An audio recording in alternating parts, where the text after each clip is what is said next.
और नाज़रीन, शहरियत कानून के ताल्लुक से भोपाल में कांग्रेस का एहतजाजी मुजाहरा जारी है।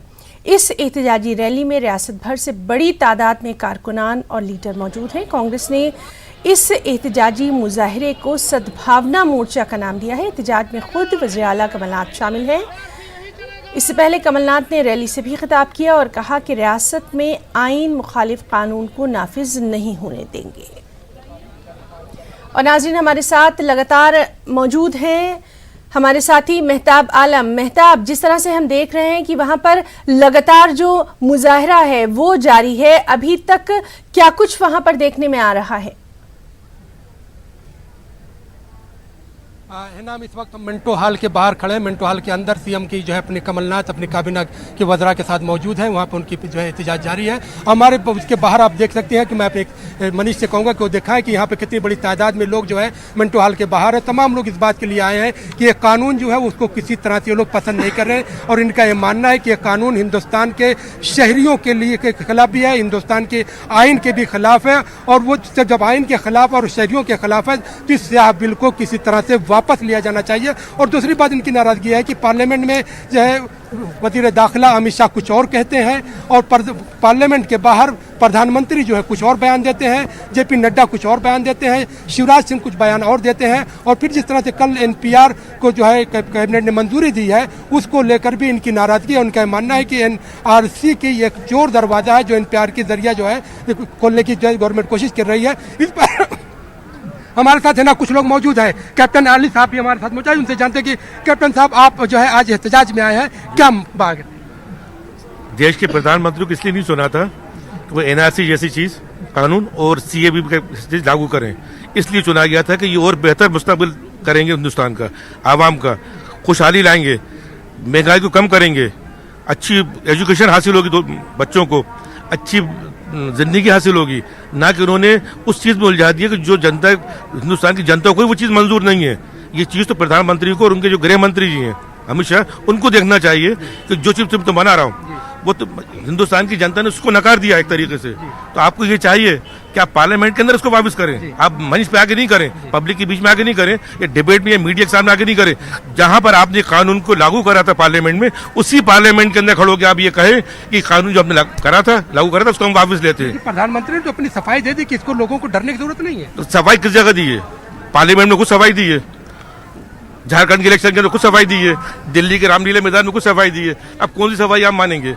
अमित शाह जी की कौन सी सफाई आप मानना चाहेंगे? लग रहा है कि ये बातें गुमराह करने वाली है। फिरोज साहब, आप क्यों एहतजाज कर रहे हैं? मैं इसका एहतजाज कर रहा हूँ कि देखिए, ये मुल्क हम सब का है, तेरा है ना मेरा है, ये मुल्क हम सब का है। सलमान सिंह के सब यहाँ आपस में हमेशा से एक होकर रहते आए हैं। और मैं अमित शाह और नरेंद्र मोदी जी को ये बता देना चाहता हूँ कि आज़ादी के वक्त बंटवारे के टाइम हमारे उलेमा बुजुर्गों ने नेहरू जी को चुना था, ना कि जिन्ना जी को नहीं चुना था। हम सब नेहरूवादी लोग हैं और इस कानून का हम पुरजोर तरीके से विरोध करते हैं। ये सबको बर्बाद, देश को बर्बाद करने वाला कानून है। बर्बाद करने वाला। आप क्या मानते हैं? मेरा तो मानना है कि जिनकी एक उंगली भी देश की आजादी के लिए कटाई नहीं, वो आरएसएस के गद्दार लोग, जो आरएसएस के गद्दार लोग हैं, आज वो देश चलाने की बात कर रहे हैं। यहाँ पे देखिए, जिसको पार्लियामेंट में जो है जनता ने मैंडेट दिया है वही लोग जो है मुल्क की जो है बागडोर संभाल रहे हैं। आइए, कुछ और लोग भी यहाँ पे मौजूद है, आइए उनसे जानते हैं आप यहाँ पर घर से निकल कर क्यों आए? एनआरसी और सीएए का विरोध करने के लिए। ये कानून गलत है, ये नो अमेंडमेंट किया है। अभी ज्वलंत मुद्दों के ऊपर काम कुछ नहीं कर रहे हैं। ये जो अभी आज समस्या है युवा की, जो रोजगार का, इस पर उनका कोई ध्यान नहीं है। ये एक जबरदस्ती एक नया मुद्दा खड़ा करके और लोगों को उसमें गुमराह कर रहे हैं कि जनता उसी में फंसी रहे। जो अभी आज के मुद्दे हैं उसका ये ध्यान भटकाना चाहते हैं। ध्यान को भटकाने की कोशिश है। आप घर से निकल कर आए हैं यहाँ पर प्रोटेस्ट करने के लिए, क्या मांगे? मैं बिल्कुल नहीं मानता ये एनआरसी कैप और मोदी और अमित शाह की तानाशाही बिल्कुल तानाशाही है। इसको हम रिजेक्ट करते हैं। कहीं आप रिजेक्ट करते हैं? यहाँ पर है ना कुछ हमारे साथ यूथ भी मौजूद है, उनसे जानते हैं आप यहाँ पर जो है लेकर आए हैं, क्या डिमांड है? एनआरसी को रद्द किया जाए। जी जी, एनआरसी को रद्द किया जाए। जी, ये यहाँ पर जो है सर है ना कुछ जो यहाँ पे बच्चे हैं, जो यूथ है, जो कैरियर बनाने की जिनकी उम्र है, उनकी नाराजगी की बात है कि जो है गवर्नमेंट जो है इस इश्यू को जो है एजेंडे से हटाने के लिए जो है इस तरह की चीजें ला रही है। क्योंकि उनका मानना जिस तरह से महंगाई बढ़ रही है, बेरोजगारी बढ़ रही है, यूथ को सामने कैरियर का मसला, उस पर बात ना होकर जो है इस वक्त पूरा हिंदुस्तान जो है अपनी शहरियत को साबित करने को लेकर जिस तरह से खड़ा है, वो हिंदुस्तान के लिए शर्म की बात है। आइए यूथ से जानते हैं, आपका नाम? एमडी हैदर अली। जी हैदर, क्यों आए हैं यहाँ पर? एक्चुअली आपको एनएसएस कैरियर बनाना चाहिए, आप प्रोटेस्ट कर रहे हैं। एक्चुअली ये जो हमारे मोदी सरकार है, अमित शाह है, ये एक कानून पहले लाते हैं, फिर उसके बाद में देखते हैं कि थोड़ा सा शोर वगैरह होने लगा कि प्रोटेक्शन करने लगे बच्चे। अब बच्चे तो समझदार हैं, पहले का जमाना नहीं है 1980 का 1945 के, सुन के आराम से घर में बैठेगा लोग, सब एजुकेटेड हो गया है, रोड पे निकलेगा, अपना जो हक है, हक के लिए हम लोग लड़ेंगे। तो क्या करते हैं ना कि एक कानून बनाते हैं, जैसे देखते हैं क्या प्रोटेक्ट हो रहा है, फिर नए कानून बना देते हैं। जैसे कहावत है ना कि घर में बच्चा अगर भूख के लिए परेशान हो तो पापा से क्या बोलेगा, पापा भूख लगी है, भूख लगी है। अगर बच्चा को उठा के अलमीरा पे बैठा देंगे क्या बोलेगा, पहले भूख तो भूल जाएगा, पहले बोलेगा कि उतारो हमको नीचे।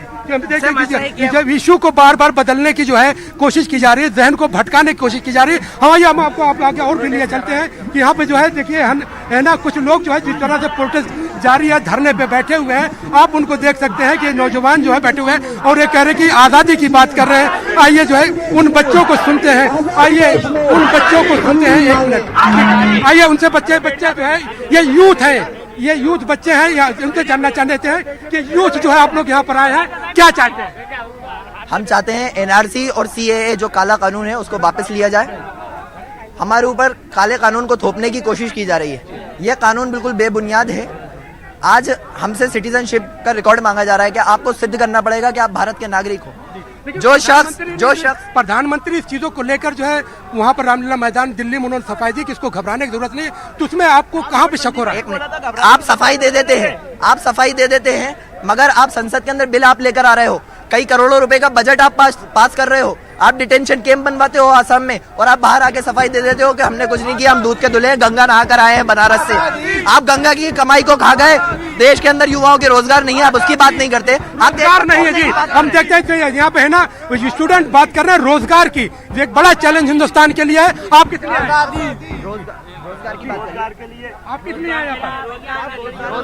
रोजगार के लिए सबसे बड़ी परेशानी है, आदरणीय नरेंद्र मोदी जी ने कुछ समय पहले नोटबंदी के लिए एक फैसला करा था, उसके अंदर भी वो पूरा का पूरा खोदा पहाड़ और निकली चूहा वाला हाल था। वैसे आज एनआरसी को लेके आए, लोगों के लिए रोजगार, शिक्षा, स्वास्थ्य के लिए बात नहीं कर रहा है। रोजगार और शिक्षा की बात नहीं हो रही है। और यहाँ पे हम देख रहे हैं कि कल कैबिनेट ने, केंद्रीय कैबिनेट ने जो है एनपीआर की जो है लागू कर दिया, कैबिनेट ने मंजूरी दे दी है। आपको क्या लग रहा है कि एनपीआर से जो कुछ फायदा होगा या एनपीआर जो है एनआरसी के जो है बैकडोर है? देखिए, एनपीआर से कोई फायदा नहीं होने वाला है। ये आसाम के अंदर 19 लाख जो लोग एनआरसी के अंदर बाहर कर दिए गए थे, उन लोगों को लाने के लिए सिर्फ मुस्लिम लोगों को छोड़कर उनने सीएए को में अमेंडमेंट किया है। नागरिक संशोधन बिल के अंदर जो हमारा आर्टिकल 14 है उसके अंदर छेड़छाड़ की है सरकार के अंदर।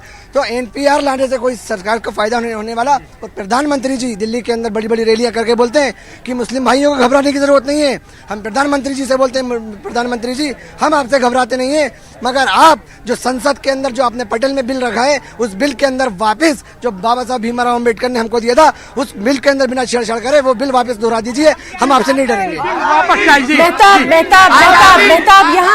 मेहताब, एक और बात जो हम जानना चाहेंगे, वहां पर जो तमाम लोग मौजूद हैं और जो इस रैली में हैं, बार बार ये कहा जा रहा है कि इन तमाम चीजों की शुरुआत जो है वो तो कांग्रेस के दौर में हुई है, कांग्रेस ने किया है, कांग्रेस जो है वो इन तमाम चीजों को लेकर आई है और अभी जो गवर्नमेंट है वो सिर्फ इम्प्लीमेंट कर रही है।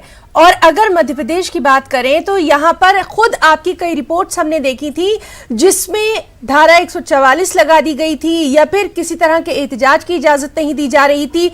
इसके खिलाफ भी हमने देखा था कि काफी लोगों में गुस्सा था कि एमपी गवर्नमेंट का मौक़िफ़ वाज़ेह नहीं है। तमाम चीजें जो हैं ये कहीं ना कहीं मिक्स नजर आ रही हैं।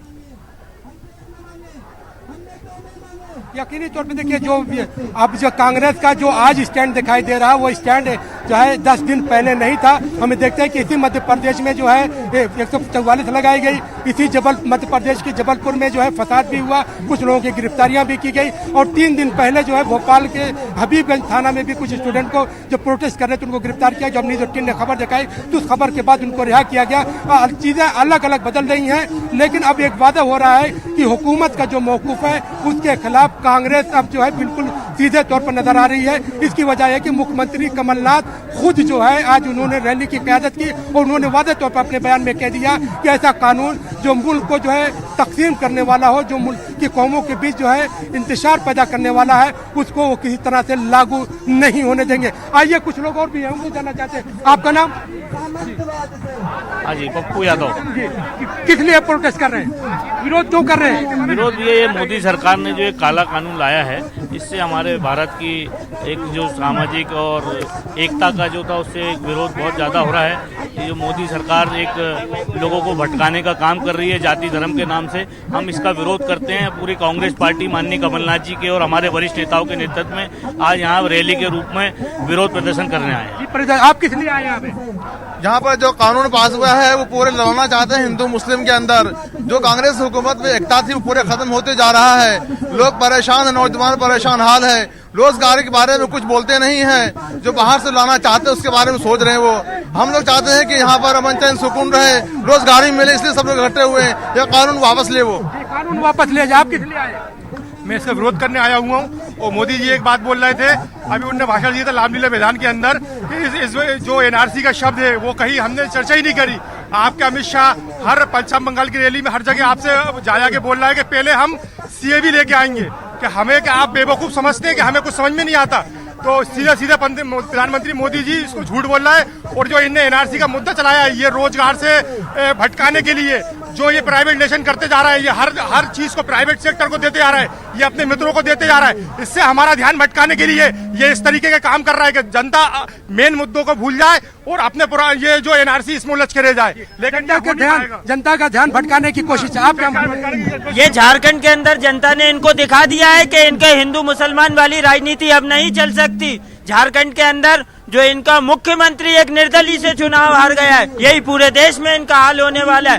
पूरी जनता को इसमें उलझा के बेरोजगारी और गरीबी से हटाकर ध्यान इधर हिंदू मुसलमान में लगाने का, लेकिन ये हिंदू मुसलमान ने एकता दिखा के अपने पूरे देश के अंदर इनको बता दिया है कि हिंदू मुसलमान साथ है और इनका विरोध कर रहे हैं। साथ और विरोध कर रहे हैं। आज हम इसी के विरोध के लिए आए, जो एनआरसी और सीएबी और एनपीआर लागू किया जा रहा है, जिसका मकसद खाली पब्लिक को भड़काना है और अपने कामकाज से हटा के जो आज मुल्क के हालात खराब है उनसे हटा के पब्लिक को फालतू कामों में लगाना है कि उधर ध्यान ही न जाए।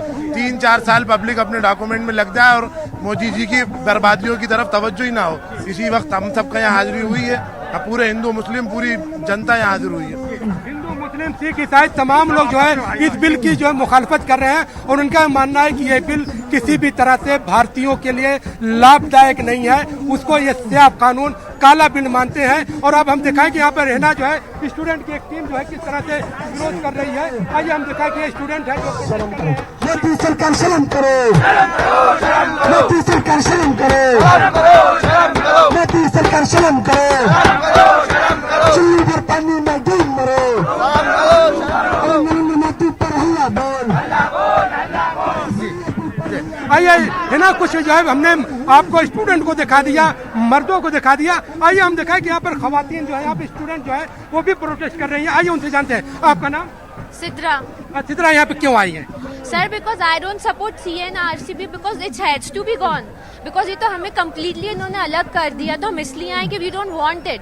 As you can see it, it's written also. ये जितना उनका है उतना हमारा भी है। Why we have to prove it to anybody हमारी सिटीजनशिप। देखिए, आपने कहा कि जो है हमें अलग कर दिया। प्रधानमंत्री तो आके खुद कह रहे हैं कि घबराने की जरूरत नहीं है। सर, वो तो बहुत सी बातें कहते, कितनी कर दी आज तक उन्होंने तो बहुत कुछ कहा था। Yeah, so I have come here against the CAA. It's totally unconstitutional and I don't know how it has gotten implemented. The Prime Minister has ridiculed the Constitution. The Prime Minister has ridiculed the oath he has taken twice as a Prime Minister. I mean, India is a secular state, and how can we just go against the norms of secularism? India has been the biggest democracy in the world, and like where are we going? And I think more than the ministers, it is the fault of the educated people of India. How can we vote for them?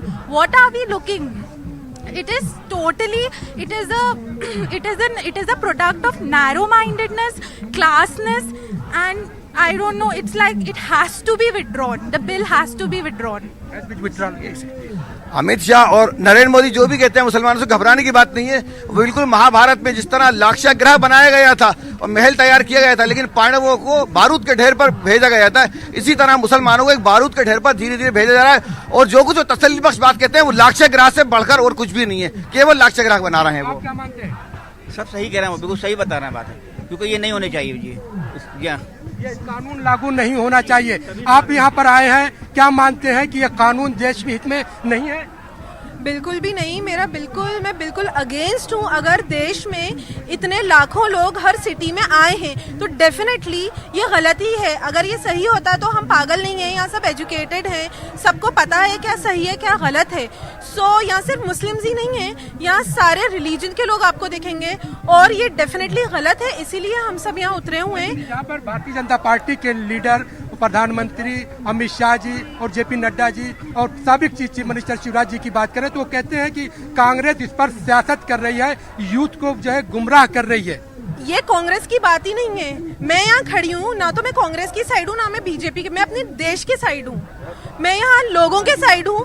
आप कानपुर में देखिए, मुजफ्फरनगर में देखिए, वहाँ लोग मर रहे हैं। ऐसे कैसे आप पुलिस वाले ने जो स्टूडेंट्स के साथ किया है, दिस इज नॉट नहीं कर सकते। जी मेहताब, तो लगातार हम आपसे अपडेट ले रहे हैं कि किस तरह से वहां पर ये जो मार्च है सद्भावना मोर्चा का जिसको नाम दिया गया है, उसमें लोग वहां पर मौजूद हैं, अपने ख्यालात का इजहार कर रहे हैं। मेहताब, लगातार हम आपसे अपडेट लेते रहेंगे। बहुत बहुत शुक्रिया फिलहाल आपका तमाम तर तफसीलात के लिए, और आपके साथ जो लोग खड़े थे उनका भी बहुत बहुत शुक्रिया। आगे बढ़ेंगे। तेलंगाना की मुख्तलिफ मुस्लिम तंजीमों पर मुश्तमिल मुत्तहदा मजलिस अमल आज रियासत के वज़ीर आला KCR से मुलाकात करने वाला है। इस वक्त की क़यादत सदर कुल हिंद मजलिस इत्तेहादुल मुस्लिमीन असदुद्दीन ओवैसी करेंगे। मुत्तहदा मजलिस अमल तेलंगाना के वज़ीर आला KCR से रियासत में NPR और NRC नाफिज न करने की अपील करेंगे। मुश्तरका मजलिस अमल के कायदीन को वक्त दिए हैं, दोपहर में जाकर चीफ मिनिस्टर से मुलाकात कर रहे हैं। आप भी दुआ फरमाइए कि हम इन मुतालबात को मनवा सके। अस्सलाम वालेकुम। मुल्क भर में शहरियत कानून NPR और NRC के खिलाफ एहतजाज जारी है। मरकजी वज़ीर दाखिला अमित शाह ने वाज़ेह किया है कि NPR का NRC से कोई ताल्लुक नहीं है, जबकि MIM सदर असदुद्दीन ओवैसी ने कहा है कि वज़ीर दाखिला गलत कह रहे हैं, सच्चाई को छुपा रहे हैं। ओवैसी ने कहा कि NPR मुल्क में NRC की जानिब ही पहला कदम है। अगर हम कहेंगे सूर्य पूरब में उदित होता है तो वो कहेंगे नहीं नहीं भाई पश्चिम में होता है, ये उनका स्टैंड होता है। मुझे तो इससे कोई आश्चर्य नहीं। फिर भी मैं ओवैसी साहब को भी आश्वस्त करना चाहता हूं देश के गृह मंत्री के नाते कि इसका NRC की प्रक्रिया से कोई लेन देन नहीं है। ये बहुत अलग प्रकार की प्रक्रिया है। बार बार जो सवाल पूछते हैं, क्या आप नागरिक हैं, क्या आप यहाँ पर कब से हैं, कितने साल से हैं, जब बार बार सवाल उठता है तो दस्तावेज तो पेश करना पड़ेगा ना। एक भी सवाल ऐसा नहीं है कि आप नागरिक हैं। उन कितने साल से रह रहे इसलिए पूछते हैं कि इसकी एक प्लानिंग बनानी है, इसका आयोजन करना है, और ये डरा डरा कर ही माइनॉरिटी को सारे फायदों से दूर रखा। ये कहा जाए कि सूरज इधर से निकलता तो उधर से निकलता कहीं। अमित शाह से हिंदुस्तान के किसी भी टीवी चैनल पर बैठकर बहस करने तैयार हूं, मैं बहस करने तैयार हूं। और सवाल यह है कि एंकर तुम्हारा चमचा नहीं होना, कोई दूसरा एंकर होना। अगर एंकर तुम्हारे जहनियत का होगा, तुम्हारा प्यारा होगा, तो फिर बहस नहीं होगी। NPR का ताल्लुक NRC से है। फिर से अमित शाह गलत कह रहे हैं, सच्चाई को छुपा रहे हैं। इसकी मिसाल दे रहा हूं।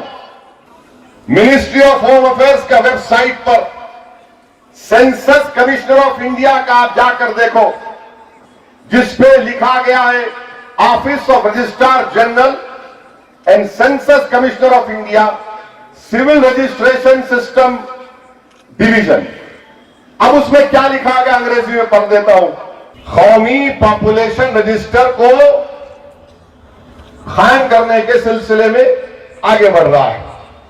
और अहम बात यहां पर इनका जो झूठ सामने आएगा, This is the first step towards the creation of National Register of Citizen. यानी NPR जब बनेगा, ये पहला कदम होगा NRC को कायम करने का। अब ये आपके वेबसाइट पर है जनाब वजीर दाखिला, ये मैं पाकिस्तान के वेबसाइट से नहीं लाया हूं, हिंदुस्तान के होम अफेयर्स के वेबसाइट पर लिखा हुआ है, India is in the process of setting up an NPR.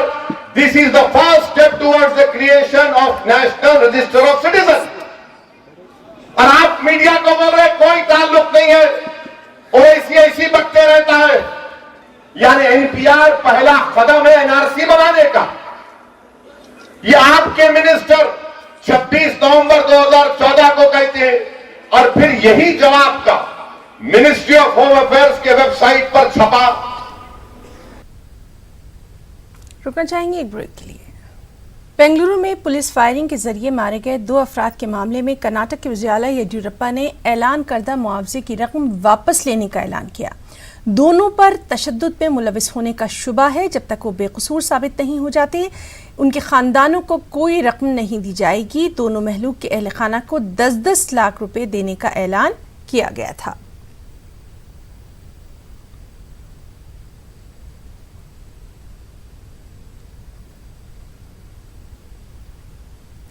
NRC CAA के बाद NPR को लेकर बहस शुरू हो गई है।